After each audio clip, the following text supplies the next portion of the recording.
Am I the asshole for giving my Mael a fake copy of my house key and exposing her on Christmas dinner? I want to preface this by saying that I, F34, married my husband, M37, a year ago. His mom is Snoopy and annoying AF. She can't help it, that is just how she is, as my dear-in-laws say. My husband and I purchased a new house recently. My Mael kept pushing to get an emergency key. She promised that she only use it in an emergency, but given the fact that she had an emergency key to our old apartment and walked in on us being intimate twice, but my husband didn't think it was a big deal, I just couldn't trust her, so I just sent her a fake key after she kept pushing, and she had a smug on her face after I hand-delivered it to her.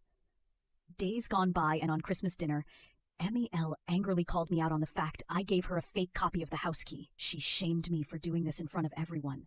But in my defensive, I asked her how she found out, and she said days ago when she came over at 4 while my husband and were out. I reminded her, didn't you promise you wouldn't use it unless there's an emergency? So you tried to get in when there was no emergency and you broke the promise you made to us. She looked red in the face, and the other family started staring, and some even laughed at her for the face she made. She suddenly got up from her seat and rushed into the kitchen, where she had a huge meltdown, so loud the next-door neighbors must have heard. Literally, I've never heard a 60-plus-year-old woman throw a tantrum like that. Needless to say, dinner went awkward, and my husband and his sister were giving me looks.